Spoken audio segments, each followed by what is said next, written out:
But then there are the things you do because it's your passion. The things that fire you up in the morning, that drive you, that you truly believe will make a real difference to the country you love. And my great passion is building the big society, the big society, the big society, the big society. To take this opportunity to explain some of the real practical steps that we are taking to help make the big society a reality. But before I get into the details, let me briefly explain what the big society is and why I believe it's such a powerful idea. You can call it liberalism, you can call it empowerment, you can call it freedom, you can call it responsibility, but I call it the big society. The big society is about a huge culture change, where people in their everyday lives, in their homes, in their neighborhoods, in their workplaces, don't always turn to officials, local authorities or central government for answers to the problems they face, but instead feel both free and powerful enough to help themselves and their own community. We have confidence because freedom is the permanent hope of mankind, the hunger in dark places, the longing of the soul. When our founders declared a new order of the ages, when soldiers died in wave upon wave for a union based on liberty, when citizens marched in peaceful outrage under the banner Freedom Now, they were acting on an ancient hope that is meant to be fulfilled. History has an ebb and flow of justice, but history also has a visible direction set by liberty and the author of liberty.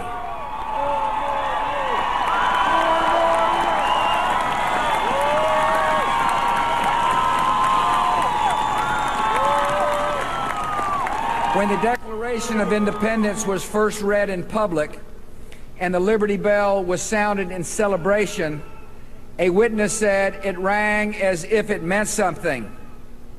In our time, it means something still. America in this young century proclaims liberty throughout all the world and to all the inhabitants thereof. Renewed in our strength, tested but not weary, we are ready for the greatest achievements in the history of freedom. May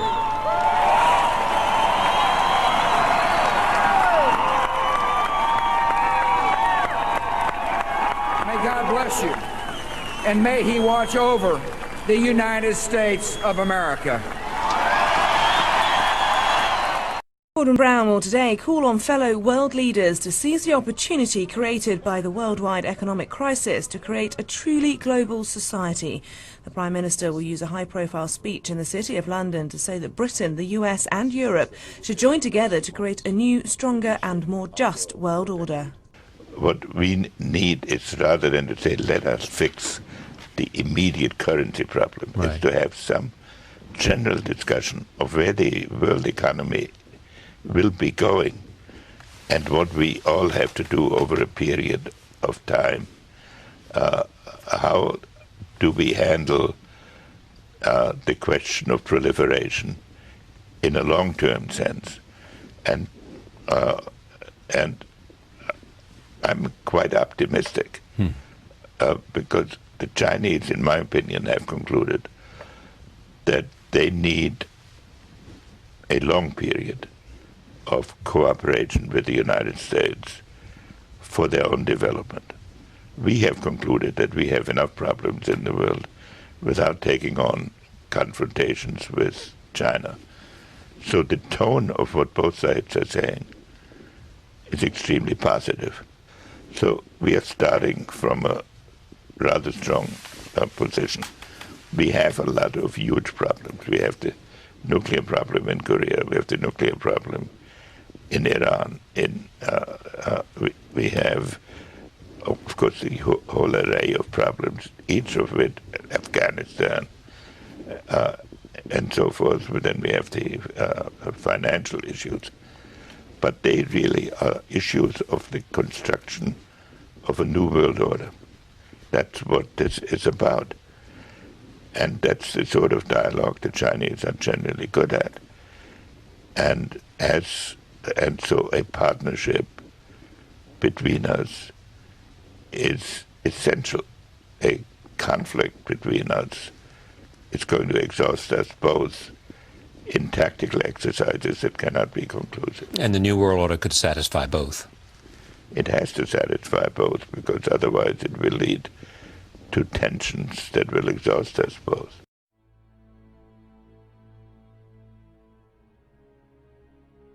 Vice President Joe Biden calls the newest graduates of the Air Force Academy strategic thinkers as well as warriors, and the future of the New World Order.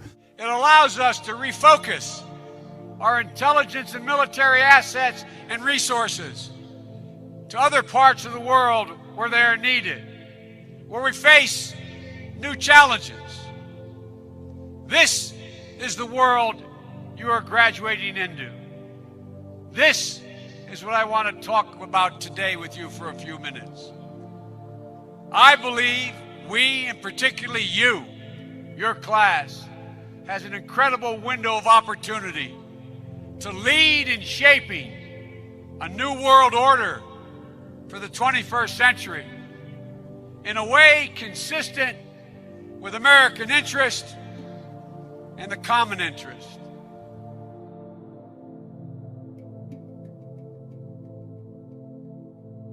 During an event honoring the 223rd anniversary of Poland's constitution last night, Defense Secretary Chuck Hagel said we are seeing a new 21st century world order being built, and although there are conflicts and complications, there's still hope.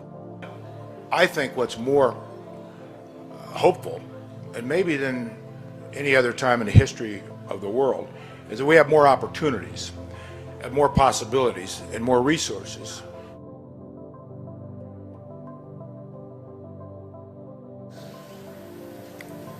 We meet here at a moment of testing for Europe and the United States, and for the international order that we have worked for generations to build.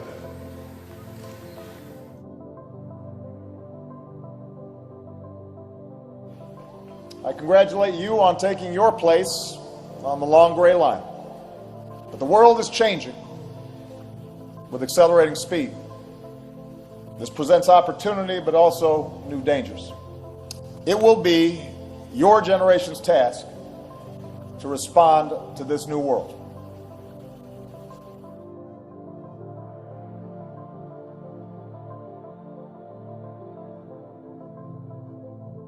Over the last 2 years, journalists and activists have been fighting a specific provision in the annual National Defense Authorization Act, or NDAA, through a lawsuit called Hedges v. Obama. It's called Section 1021B, otherwise known as the Indefinite Detention Clause, which gives the U.S. military the right to indefinitely detain U.S. citizens anywhere in the world, including right here in America. This not only attacks your First Amendment rights, it attacks your Fifth Amendment rights, your Due Process Clause, because this gives not the U.S. government, but the U.S. military the right to detain you and indefinitely with no due process.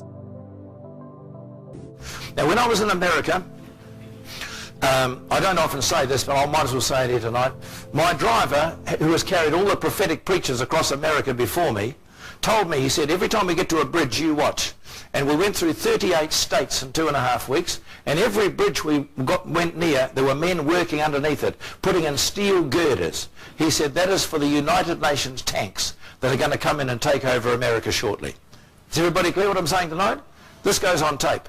The whole of America will be inundated with United Nations troops. In fact, they're training now. Heavy artillery rocked downtown Tampa today as military gunships and helicopters roared by the convention center. Now, this was all part of the annual Special Forces Operations Convention.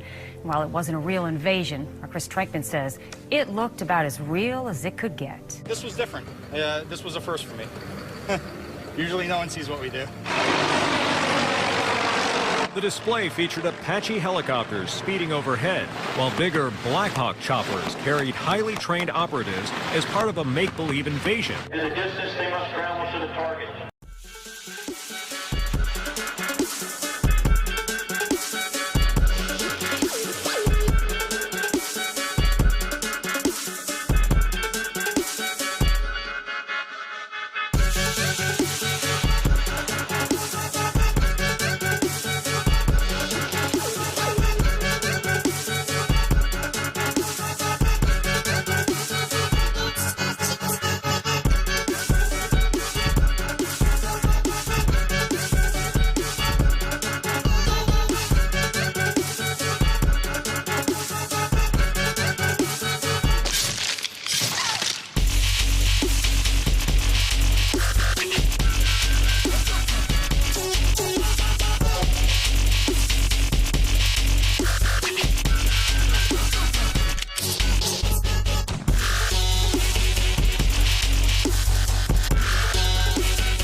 the ultimate goal that these people have in mind is the goal to create a one world government run by the banking industry, run by the bankers, and they're doing it in sections. The European currency, the euro, and the European Constitution is one part of it.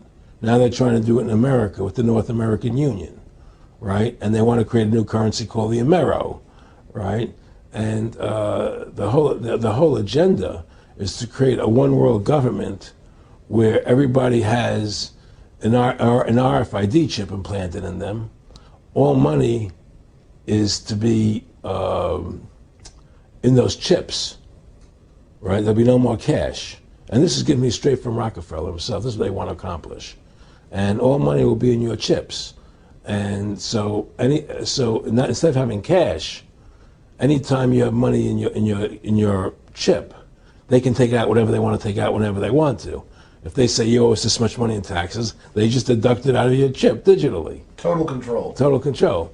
And if you're like me or you, and you're protesting what they're doing, they can just turn off your chip. And you have nothing. You can't buy food. You can't do anything. It's total control of the people. And that chip's connected to a database that has your purchasing records, what you do, what everything, you sell. Everything is in there, you know?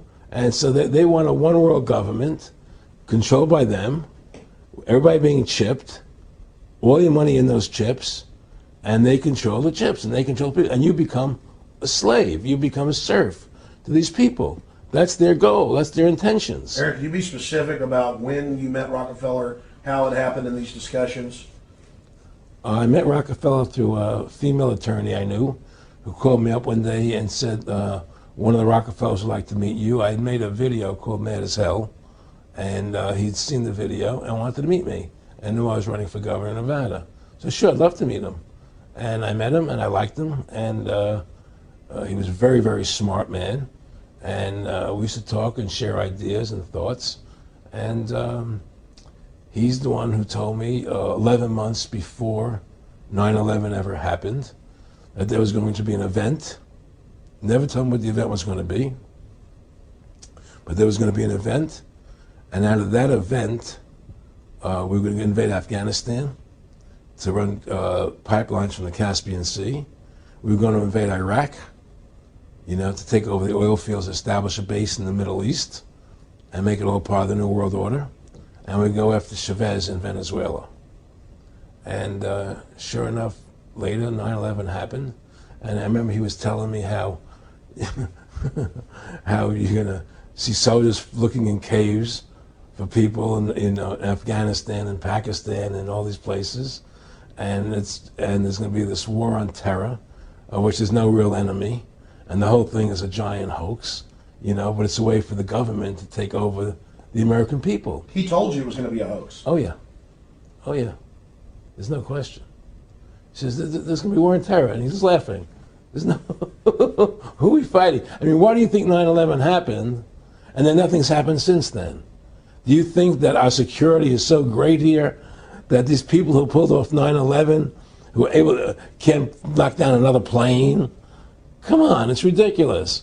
9/11 was done by people in our own government and our own banking system to perpetuate the fear of the American people into subordinating themselves to anything the government wants them to do. That's what it's about, and to create this war, this endless war on terror. And that's why and that was the first lie.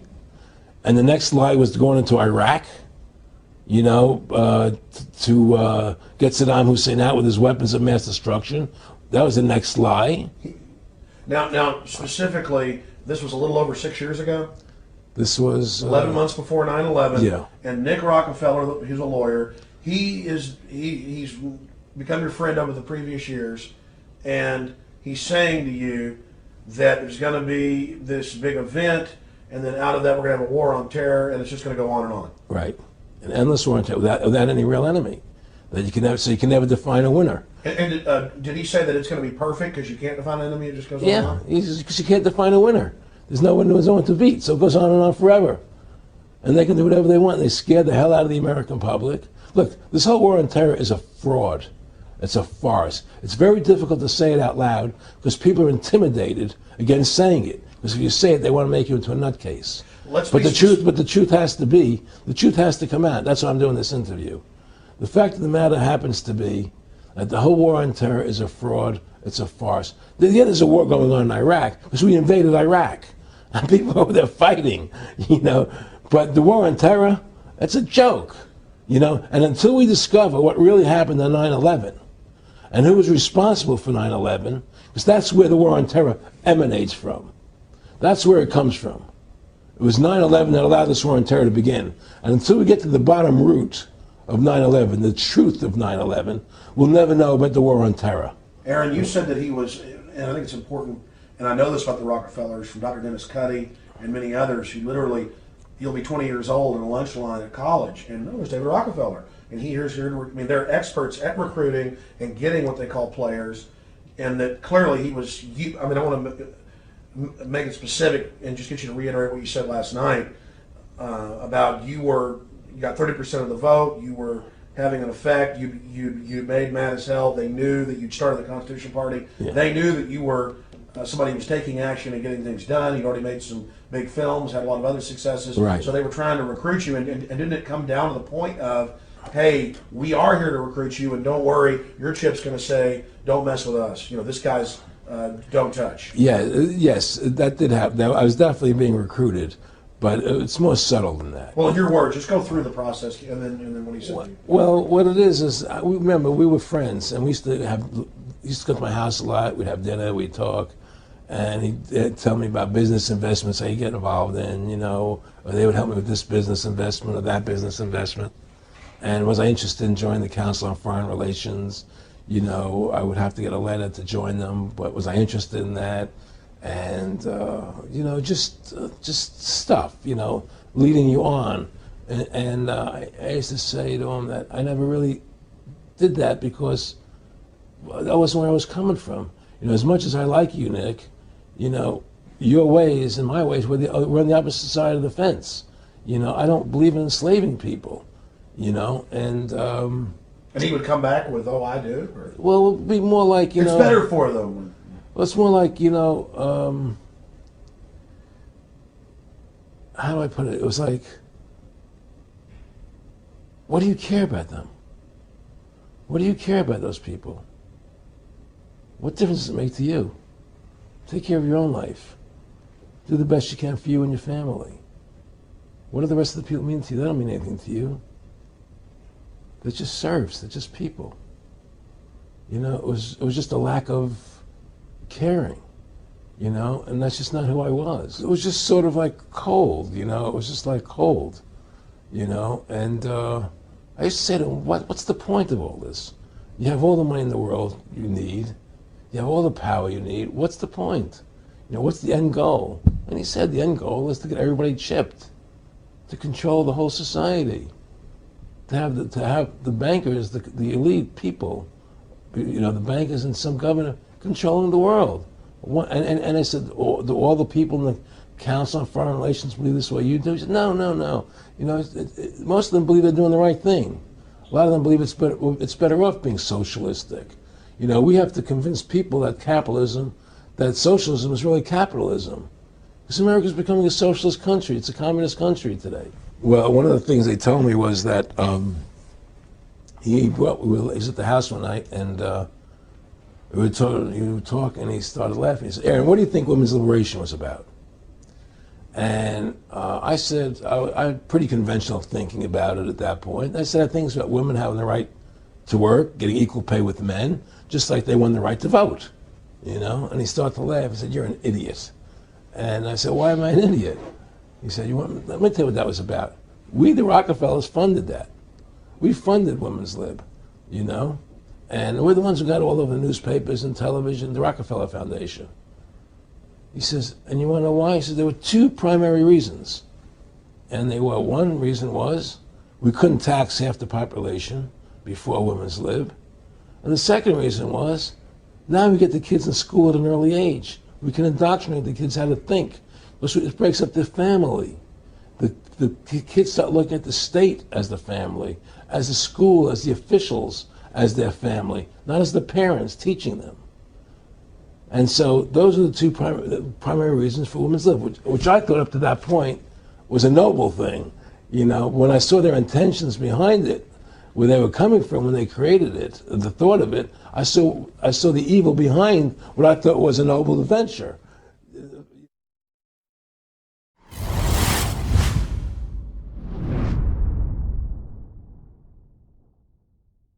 And not underestimate the power of the Rothschilds. Not only are they in money, in gold mining in South Africa, they've got all kind of corporations. What is your view of the Freemasonry and the Illuminati? How do they fit into the picture? Well, the Illuminati are the Rothschilds. You look at the Knesset and the Supreme Court building. These two buildings in Israel were built by the Rothschilds. Now, the Supreme Court building has Illuminati symbols all over the place. Rockefellers and the Rothschilds work very closely together. And this began in the late 1800s when Rockefeller had Standard Oil, and the Rothschilds were just getting into the oil business in the Caucasus with Baku oil, and they were competitors. But then Rothschild, who's the conniver, he found a way to unite with the Rockefellers. So they were no longer competitors. So this is when the Rockefeller-Rothschild connection began, in the late 1800s. And it was all about oil, and it was all about big, international, worldwide money. At least you're getting back to the point where you can start to look at fundamentals, and that's good news. What happened? I think you're in a liquidation phase. I think Kirsten had it exactly right. I think there's a bunch of wrong-footed moves by Hank Paulson and the Illuminati of the country, if you will. Rothschilds bought Reuters in the 1800s. Reuters then bought the Associated Press, which selects and delivers the same news stories to the entire world, day after day. They have controlling interest in 3 major television networks and easily avoid media attention since they own it. Until recently, they owned and operated England's Royal Mint and continue to be the gold agent for the Bank of England, which they also direct. They also fix the world price of gold on a daily basis and profit from its ups and downs. Over the centuries, the Rothschilds have amassed trillions of dollars worth of gold bullion in their subterranean vaults and have cornered the world's gold supply.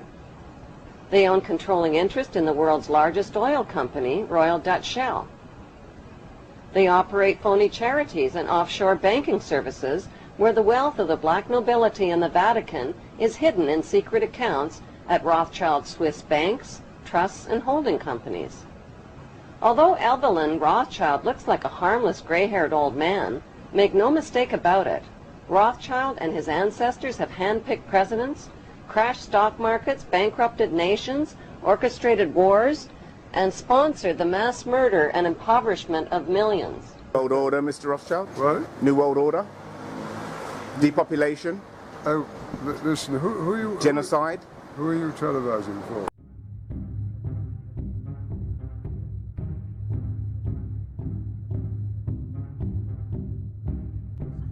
Look at who owns the food industry, and the pharmaceutical industry own the food industry. So the food industry want to make you sick and ill by putting all these chemicals in that rot your body and make you ill. So they then can give you tablets to make you better, which don't, because it's all about Illuminati industries making money.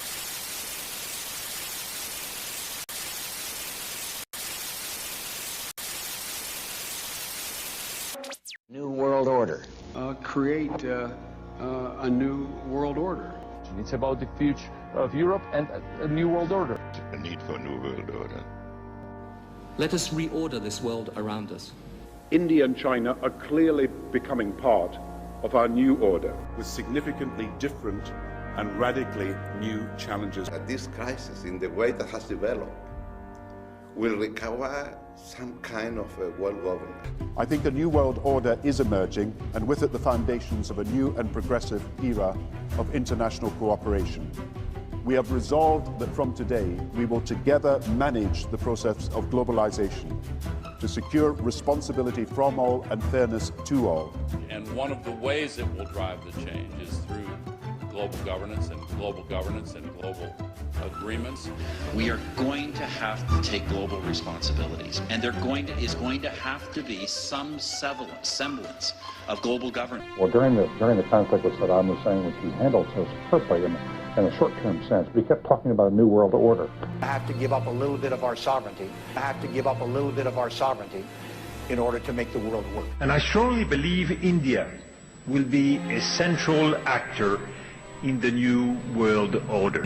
Are you optimistic a global system can happen from what we've heard so far? It could happen, and in fact it's in the works. I mean, but sir, just one thing, we could go on about how your family committed all these acts against society, but we just want to let you know the New World Order has no legitimacy, and that we as a people are not afraid, and we are waking up to the robber barons and the big banksters who are looting the economy with the Federal Reserve. Well, we just want to let you know the New World Order has no legitimacy, and that we as a people are not afraid, and we are waking up to the robber barons and the big banksters who are looting this economy with the Federal Reserve. well,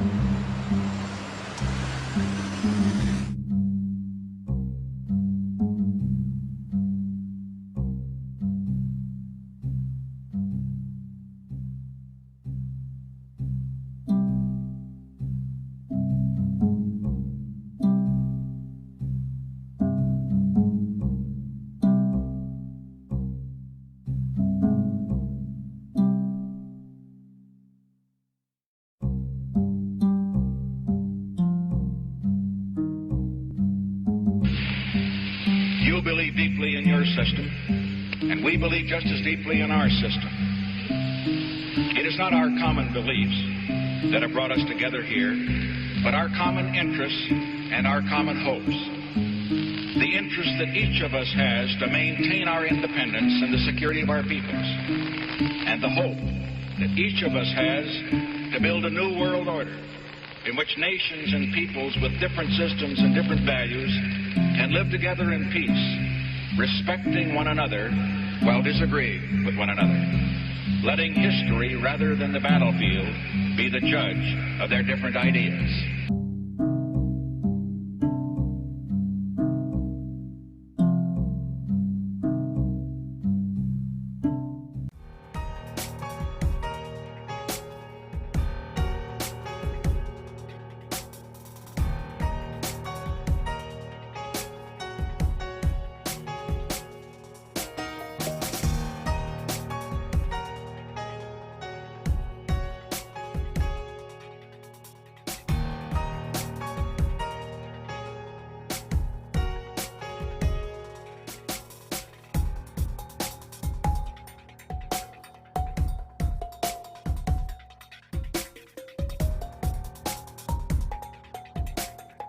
phrase that I often use myself, that we needed a new world order.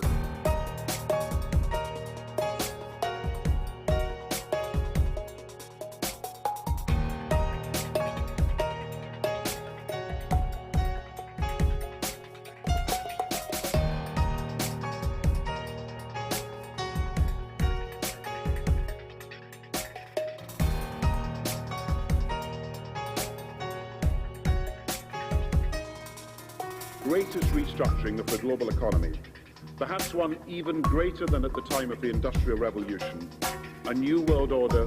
If you want to fight climate change, if you want to provide energy security, we cannot do it alone at the national level. We need more than that. We need European dimension. European dimension is the indispensable dimension through the local to the global.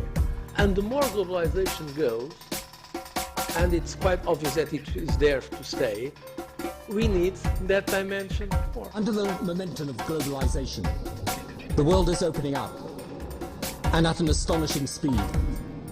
Old boundaries of culture, identity, and even nationhood are falling. The walls between races and tribes, natives and immigrants, Christians and Muslims and Jews cannot stand. These now are the walls we must tear down.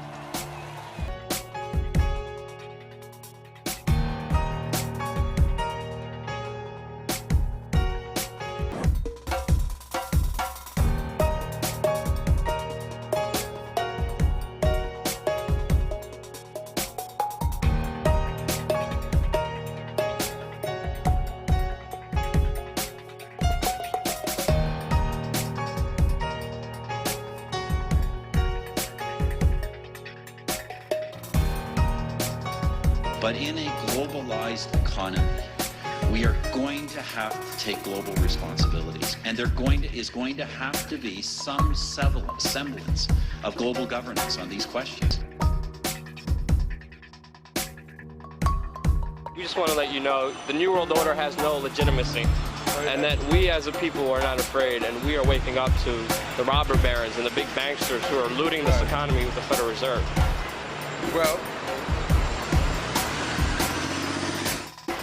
Well,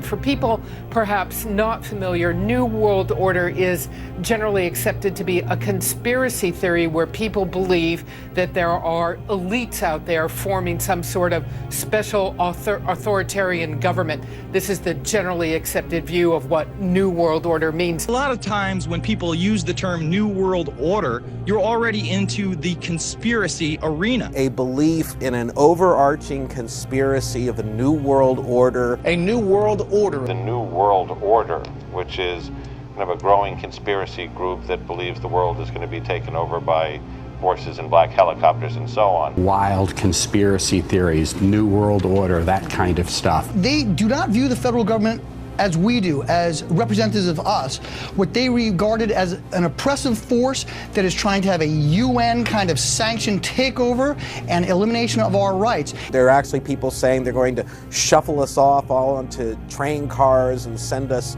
to work camps. I mean, it's crazy stuff. Conspiracy theory, the idea that the government is secretly plotting to impose martial law, to take Americans' guns away from them, to throw anyone who resists into concentration camps that have been built by FEMA secretly, and ultimately to force the United States into a kind of socialistic one-world government, the so-called New World Order. The New World Order, fiat currency, the adoption of fiat money, meaning paper money that is not backed by gold.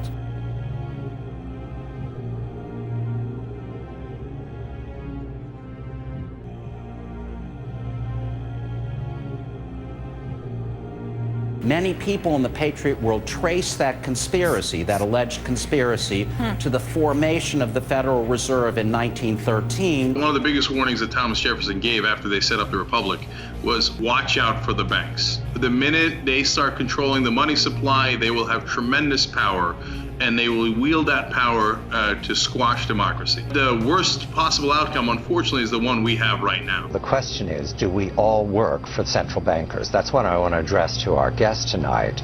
Is this global governance at last? Is it one world, the central bankers in charge? Aren't we all just living and dying for what the central banks do? Well, of course we are, because if we look at the economic data, there's nothing to get excited about in that. What should be the proper relationship between a chairman of the Fed and a president of the United States?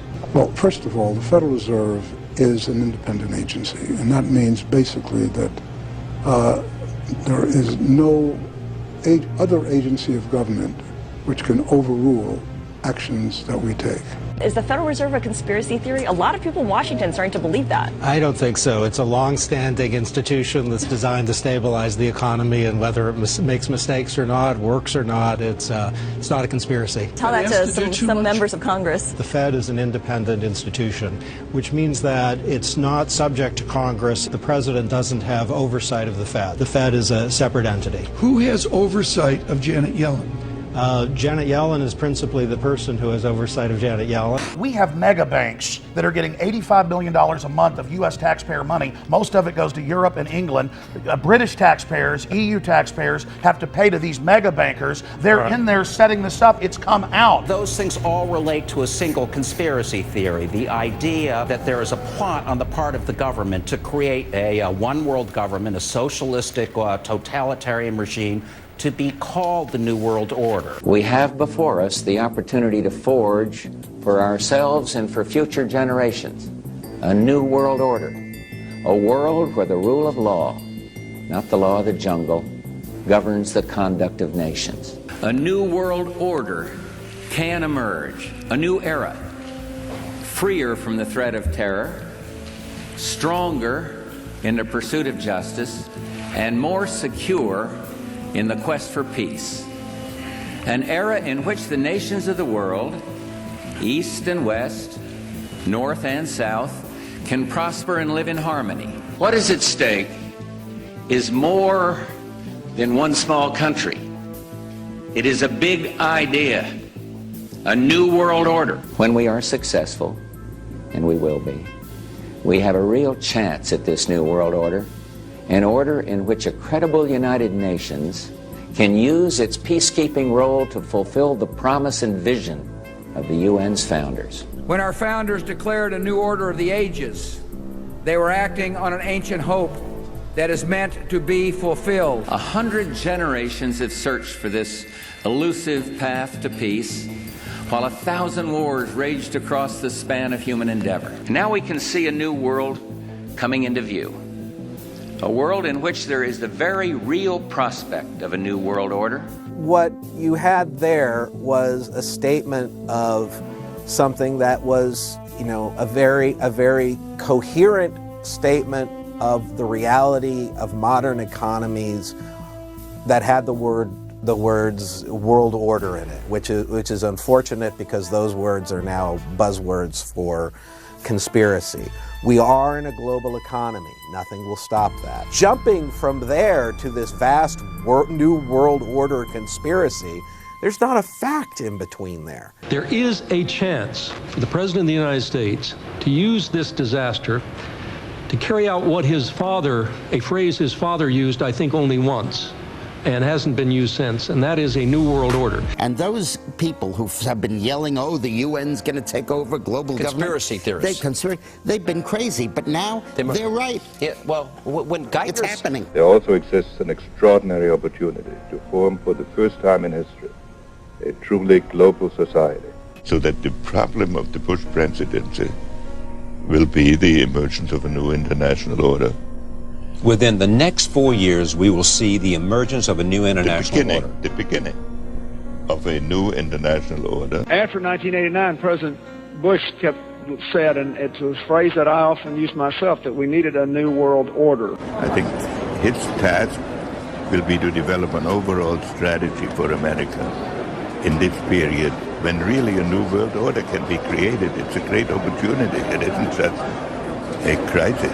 President Obama and British Prime Minister Gordon today calling for a new world order to tackle our global economic crisis. Could it be the beginning of a beautiful friendship, a global New Deal, a new world order? And the president outlined his vision of a new world order in which the U.S. would participate fully. We've got to give them a stake in creating the kind of world order that I think all of us would like to see. The affirmative task we have now is to actually create a new world order. A new world order! Never before has a new world order had to be assembled from so many different perceptions, or on so global a scale. And this present window of opportunity during which a truly peaceful and interdependent world order might be built will not be here for too long.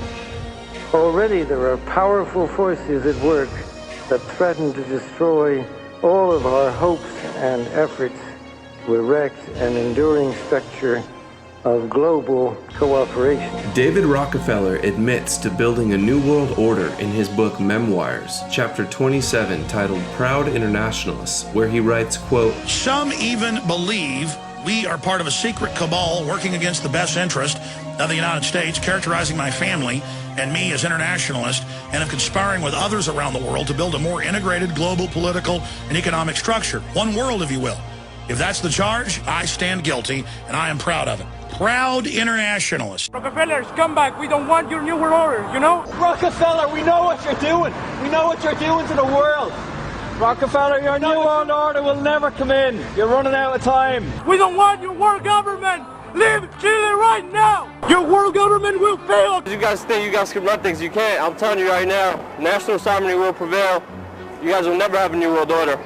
I'm just here to deliver that message right here. It's not so much as a sinister conspiracy, it's just knowledge is out there. If we look for it, you'll realize that our national sovereignty is under threat. I see it's a conspiracy in the sense that some people believe in globalism, some people believe in the North American Union. I don't. It used to be more secretive. You know, the New World Order was talked about 30 or 40 years ago, and nobody would say it out and open. Now they talk about the New World Order, so it's not as secretive and it's not as conspiratorial as it was 50 or 60 years ago. People believe in internationalism, and I think they're very sincere. They just think the world would be better off if we had one world government. I don't. I mean, I don't even like the size of our federal government, let alone one world government. I want government to be local. Now, I risk sounding like a conspiracy theorist, but it's no longer a theory. What I'm about to say is fact. The secret organizations of the world power elite are no longer secret. They have planned and are now leading us into a one-world communist government. Through organizations such as the Council on Foreign Relations, the Royal Institute for International Affairs, the Trilateral Commission, the Bilderberg Group, and many others, they have consolidated power on a mass level and are moving towards a world government.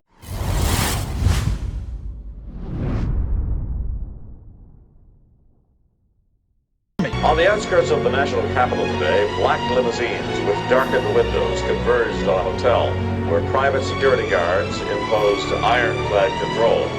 The limos carried royalty, political power brokers, and industrial titans to a secret meeting that will last all weekend. It's known as the Bilderberg Group. Could their objective be world domination? Bohemian Club in California, where every year at this time, the elite from around the country get together for 2.5 weeks of fun and games. What is the Bohemian Grove? Well, it's a kind of summer camp for the powerful, an all-male gathering in great secrecy. Each year, guests like Henry Kissinger or Zbigniew Brzezinski address members on their areas of expertise. There are rituals, bonfires, and the burning of effigies. The motto of the Bohemian Club is "Weaving spiders, come not here." Simply put, that tells members to leave their business and political deals at home and simply have a good time. But some people say with this much power and this much money located in one place, there is more to the Bohemian Club than campfires and canoeing. Major decisions are being made there outside of the democratic processes. So this is one of the main meeting houses. There is a very pro-world government, anti-national sovereignty sentiment running through it, and so they bring the media, the top Hollywood people together, the head of banking, the academia, with government, and basically it is a huge networking event where they try to cement this global agenda. I consider yourself a Catholic, but what happens when you worship Moloch at the Bohemian Grove?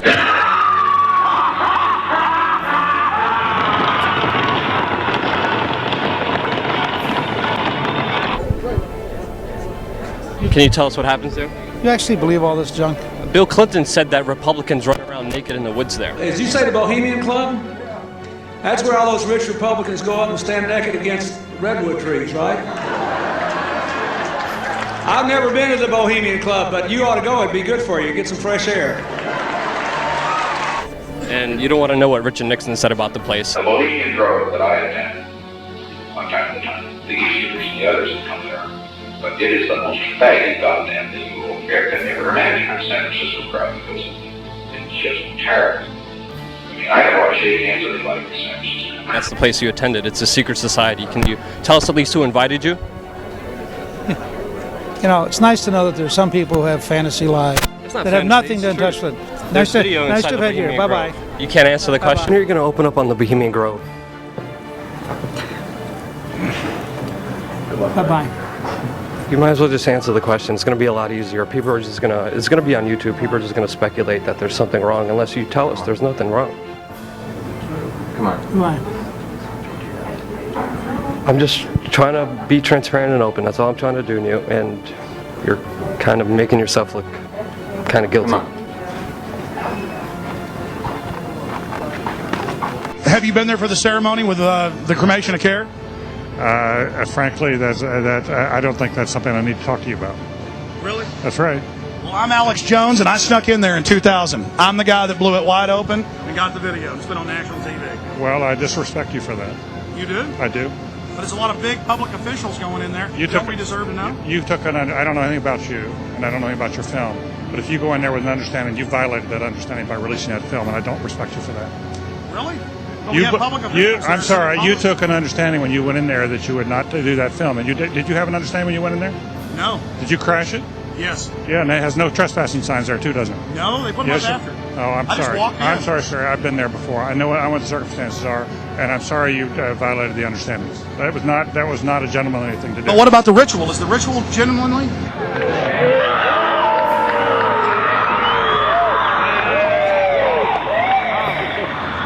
Sir, everything. I don't owe you this comment. I know.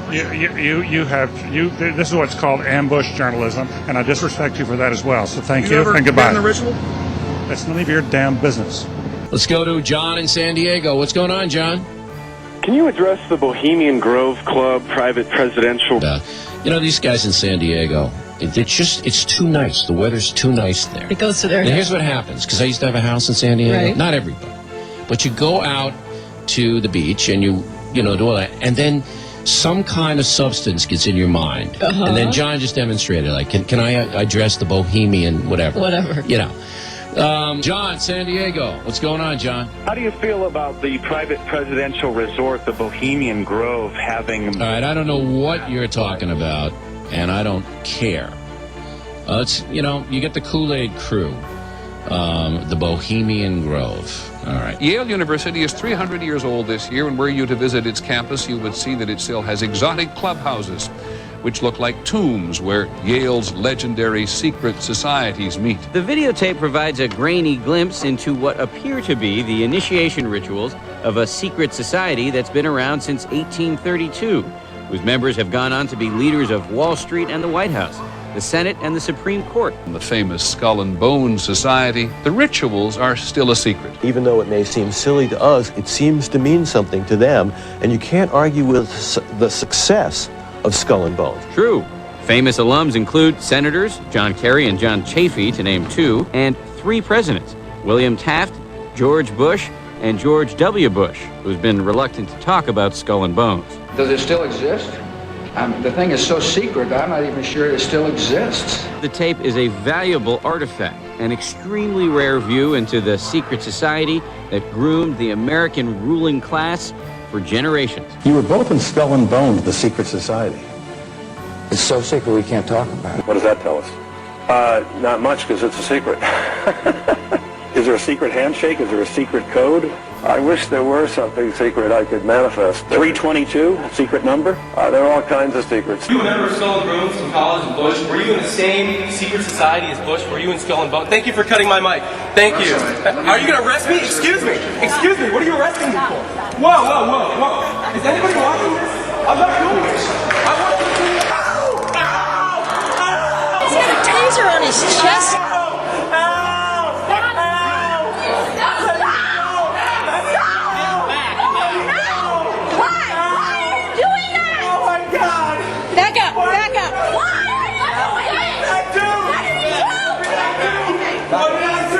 Did y'all hear what he asked John Kerry to get himself tasered? Did you hear the question? He was like, is it not true, Senator Kerry, that you are a member of Skull and Crossbones, a secret society with George Bush? And Kerry was like, that's a very good question, and I'm going to answer that question.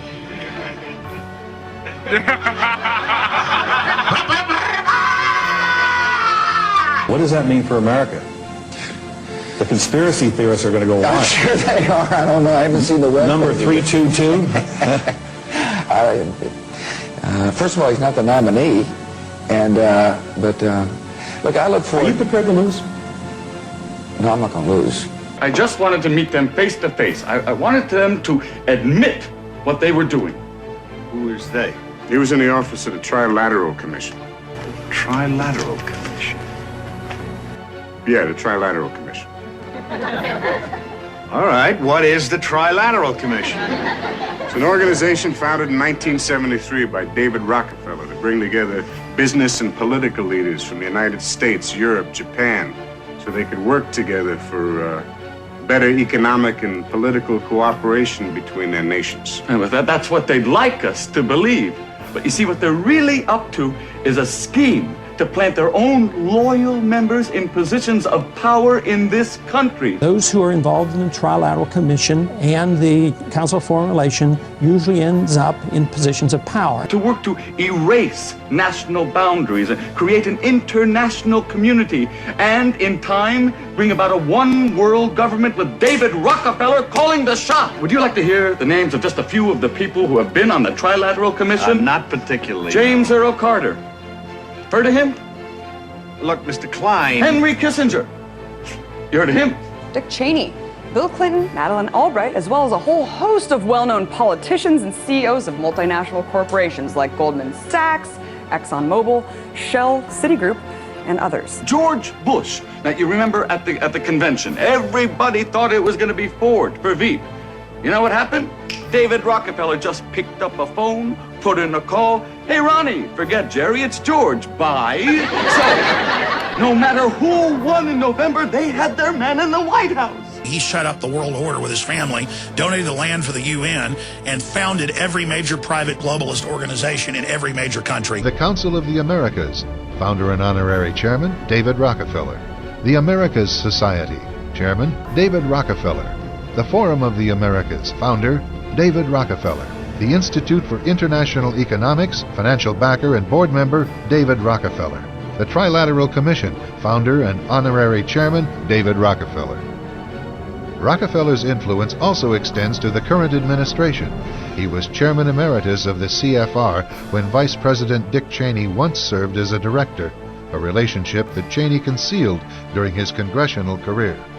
It's good to be back at the Council on Foreign Relations. As Pete mentioned, I've been a member for a long time and was actually a director for some period of time. I never mentioned that when I was campaigning for re-election back home in Wyoming. Oh, thank you very much, Richard, and I am delighted to be here in these new headquarters. I have been often to, I guess, the mothership in New York City. But it's good to have an outpost of the council right here down the street from the State Department. We get a lot of advice from the council, so this will mean I won't have this far to go to be told what we should be doing and how we should think about the future. Gentleman right here in the blue. It's been reported that you and your wife are in the globalist CFR, which is the Council on Foreign Relations. I'd like to know if that is true. Well, first of all, I'm not the Council on Foreign Relations. I don't know if I'm a official member. I've spoken there before. It basically is just a forum where a bunch of people talk about foreign policy, and so there's nothing. There's no official membership. I don't have a card or, you know, a special handshake or anything like that. If you've ever heard any of our call-in shows, you know that we have people that think about the conspiracy theories of people like you. You would be a poster child for these people because you have served on the board of the Council on Foreign Relations. You helped start the Trilateral Commission, and you've been to the Bilderberger groups.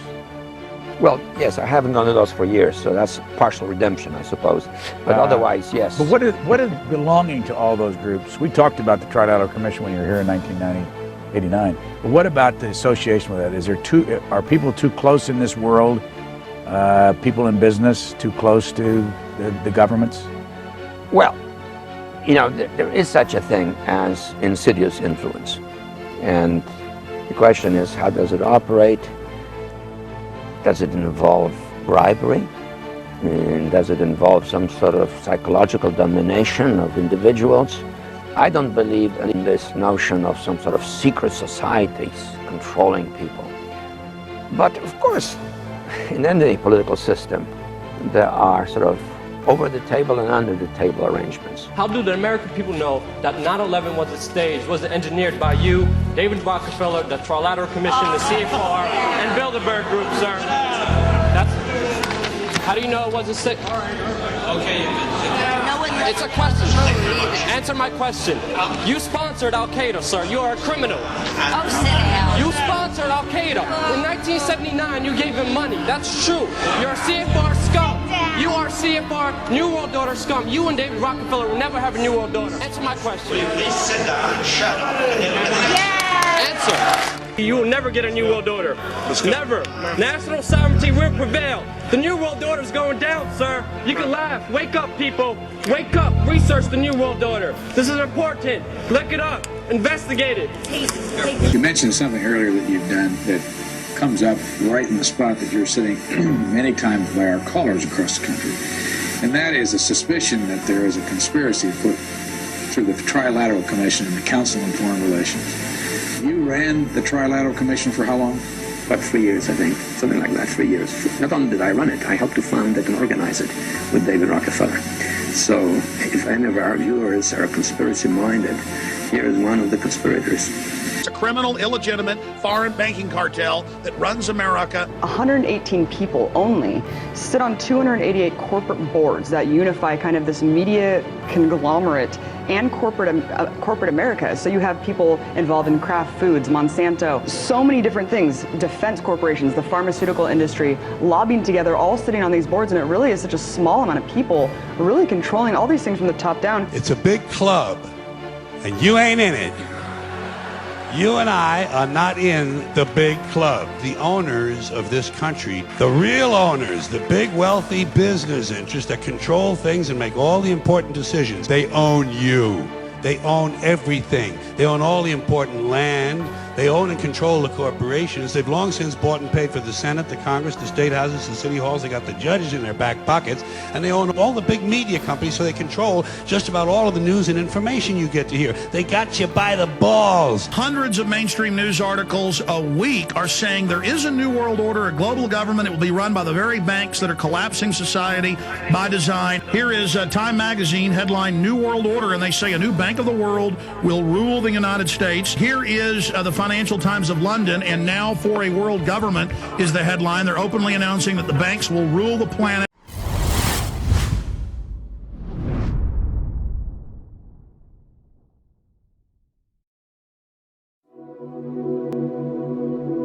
In the 21st century, the world is experiencing difficult times. No matter how one chooses to look at things or how much of a positive attitude one tries to adopt, there is still a great deal of uncertainty amongst most people in regards to the future, and many of those who have taken the time to investigate and who are aware of such things see the situation as hopeless, and many feel powerless in the face of the New World Order Leviathan that is ever more quickly engulfing our civilization. Yet the reality is that people are not powerless at all. In fact, quite the opposite is true, for there is a very simple and effective way to stop the New World Order in its tracks.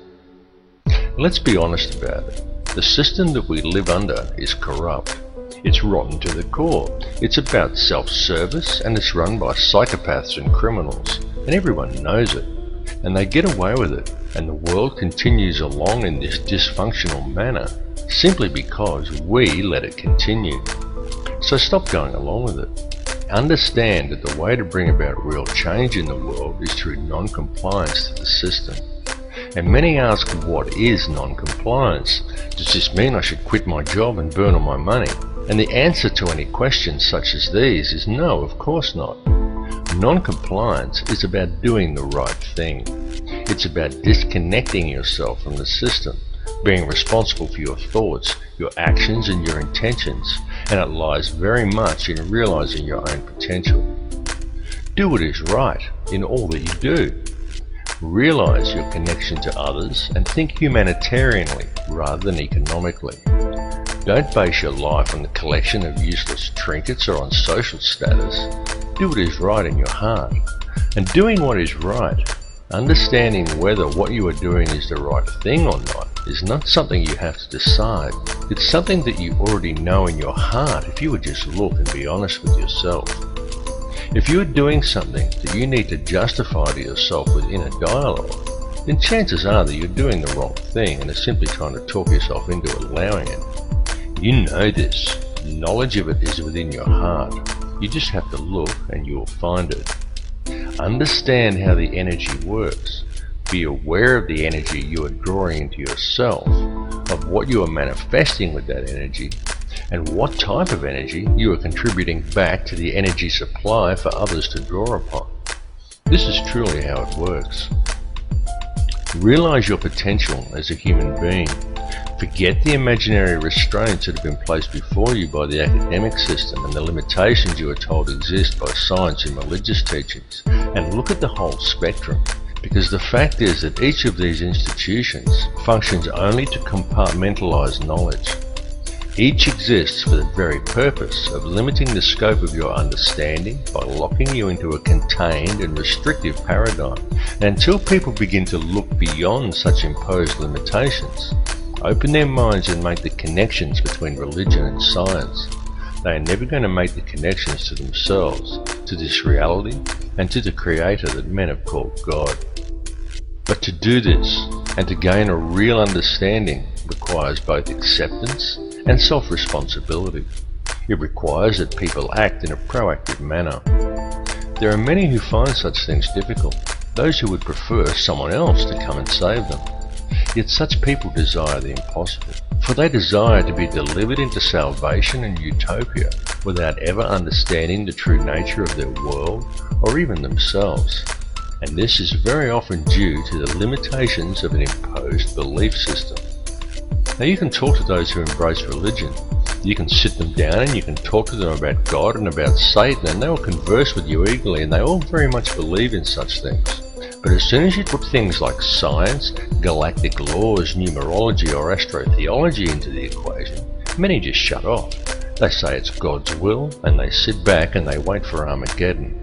And some will even go so far as to say the pursuit of such higher understandings is demonic. And though on a different level, it's the same with many scientists. They understand the mechanics of it all, but many refuse to add spirituality into the picture and only adhere to laws that can be applied on a mechanical level. Both approaches are inherently flawed because neither will consider the arguments of the other, and both refuse to take into account, allow for, and even embrace the true nature of feelings and emotions. Yet feeling and emotion is the key to it all. Feeling and emotion is the language that is used to create and to mold reality. Feeling and emotion is the true nature of prayer, and it is also the language by which man may communicate with the Creator. What is the true nature of that divine entity that man has named God? The Creator is the intelligence that underlies all, the fabric that permeates all realities. The Creator exists as one, a single consciousness that is in essence a duality, both male and female, the Alpha and the Omega. This is why in every religious text in which the Creator speaks, it is in the plural. This is the nature of the divine matrix, connects all things, the consciousness of which we are all expressions. As self-awareness grows and realization of one's connection to this consciousness awakens within each person, institutionalized religions seek to externalize this force and suggest that God is something external from man, a benefactor that is looking down on us. Many so-called New Age religions attempt to internalize it and suggest that God is yourself, that God lies within. But both of these understandings are erroneous. Every being in creation, both you and I and every other person in this reality, is an eternal living soul expression of God, of the consciousness of the Alpha and Omega, just as every soul is male-female in nature. Yet despite this, our world, our species and our consciousness is today rampant with division and distrust that is wholly illusionary and has been deliberately engineered into being. The manufactured creation of an institutionalized society. This has been going on for a very long time, and it has reached extreme proportions over the last century. During this time, man as a species has been shifted so far from his center and so far away from true reality that we have almost completely lost our humanity. We have been trained to be totally dependent upon the system. We have been robbed of our will, of our self-esteem and our independence. We have been trained to believe whatever the TV tells us, and to think that image, social status, and the collecting of meaningless trinkets is the meaning of life. But most importantly, through television, the mass media, and through the ingestion of brain-inhibiting toxins such as fluoride, we have been robbed of our power to think critically and objectively. And most dangerously of all, through these same machinations, we have been robbed of our life skills. This last fact alone has placed mankind in the most vulnerable position of our entire recorded history. For at this point in time, we are, almost each and every one of us, completely dependent upon a corrupt corporate apparatus for our survival. An apparatus that places profits before people. It has nothing at all to do with the true nature of man, of our place upon and relationship to this earth or to each other. Yet we depend upon it for our food, for our housing, for our information, and even for our entertainment. It tells us what to do, where to go, what to look like, what to eat, how to dress, how to act, and what to think about the world and about each other. And we obey it while the world around us is raped. And if this corporate apparatus were suddenly to fail or shut down, every supermarket shelf in the world would be almost completely empty, and every resource we take for granted as being on hand for our daily lives would be depleted in a matter of just 3 days. And what then? Because if a person from almost any level of modern society was suddenly to be left alone to fend for themselves, there are very few who would be able to survive. It is of the utmost importance that mankind wake up to the reality of this and to the true situation the world is facing. Because the future we are allowing to be created, and to which we are also allowing ourselves to literally become completely enslaved to and totally dependent upon, is not going to be a future worth living in. What is required to fix it is for people to re-establish themselves as human beings and get back in touch with their humanity. Take control of your own life. Start growing your own food and take responsibility for yourself and realize and accept your connection to others. 120 years ago, a situation such as the one we are now in would have been unthinkable. So why then is it so prevalent today? It's because it has been done by design. The reason is that we are being set up. And I don't tell people this in order to scare them. I tell people simply because it is important they become aware of it, as it is a situation that can still be rectified once people become aware of the truth. Now there are many who choose to blame different groups for this. They claim Zionism is to blame, or it's the Bilderberg Group, or it's the international banksters and the money system that's the root of the problem. Yet the truth is that all of these things are merely differing mechanisms of control that are all interconnected. Certainly the money system is the head of the snake that's used to control it all, including the people. But ultimately, it's all one system, and all of these mechanisms are merely different layers of the same onion. They are differing levels in the hierarchy, and different arms of the same octopus. Both Zionism and the money system and any other visibly secret organizations are merely playing their own specific part. This conspiracy runs very deep. It goes back to ancient Egypt and even beyond. Step back and just look at the bigger picture. As I've repeatedly said in other films, there is a ruling bloodline that exists on this earth. It is very old and it has always ruled the earth. It is to this bloodline that the Bavarian Illuminati appears to have allied itself with some 230 years ago. This ruling class is known by many as the Sun Cult, and there is good reason for this, as it still carries out its ritualistic worship of Amun-Ra in the world today. It does this in full view, and has even hijacked other faiths to do it. Unbeknownst to the members of these religions, one purpose in doing this is to use these people to help channel the energy required to control this reality. There have been a great many people involved in this bloodline, both genetically and ideologically. And it is the upper echelons of this ancient sun cult who ultimately sit at the top and steer the ship of state. If the truth be known, there is already one world government in control of this planet. It's just that it's hidden in the shadows and governs the world through covert methods.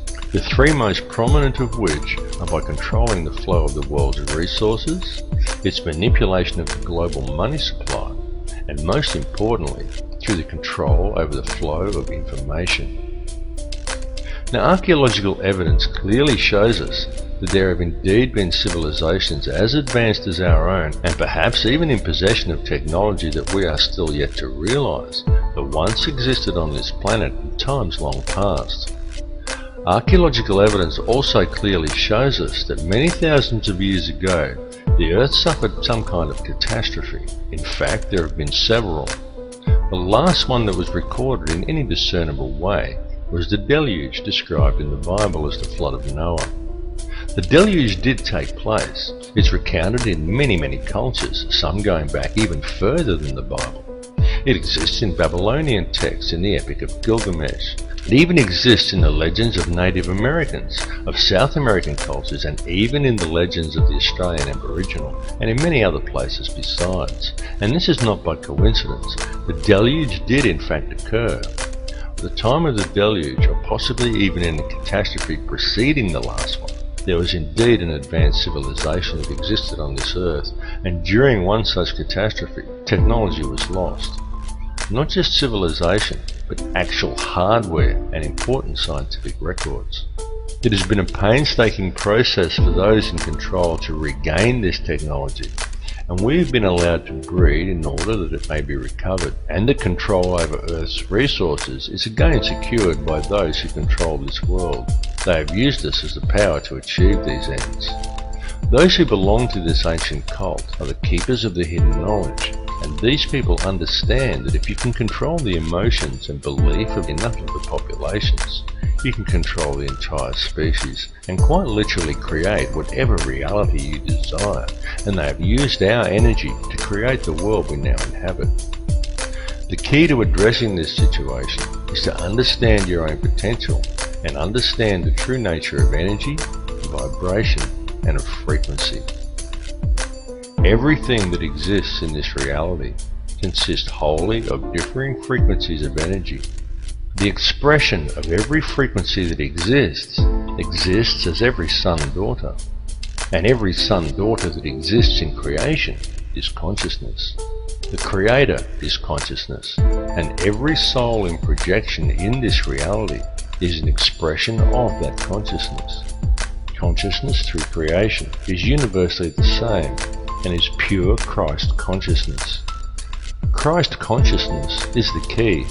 Once you get the picture that Christ consciousness, rather than the doctrines of institutionalized religions, is what it's all about, you understand everything about what's going on.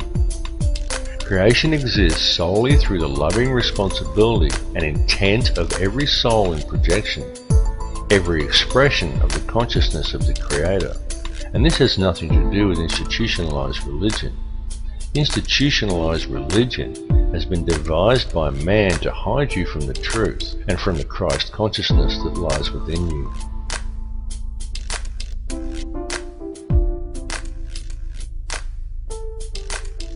Your inner thoughts and emotions literally affect the outer physical world around you.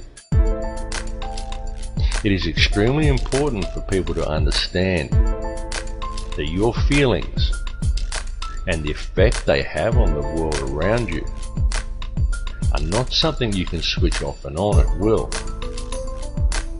It's an ongoing thing that's happening all the time. Every conscious moment of your life, you are communicating with the energy field around you, and every moment you are quite literally shaping this physical reality with your thoughts and your emotions and the energy you are releasing through them. Many people find such information to be somewhat discomforting, because with the understanding that your inner thoughts and emotions literally affect the outer physical world around you comes a great responsibility. How will you accept this responsibility? How will you now choose to live your life in the realization and true understanding of what energies you are putting back into the matrix for others to draw upon, and of how these energies, created by the choices you make, are literally shaping the physical world around you? Jesus was a Christ-conscious triune being in a projection. You are a Christ-conscious triune being in a projection, a thought in the mind of God, a manifestation of the expression of Alpha and Omega. The difference is that Jesus knew it, while most other people haven't figured it out yet. Every person living within this three-dimensional reality lives a completely illusionary existence. What man considers the ordinary events of everyday life on Earth have no counterparts in the higher realms of awareness. Every person dwelling on the Earth today is a living Christ triune being, subject to the third-dimensional mentalized illusion of this material plane.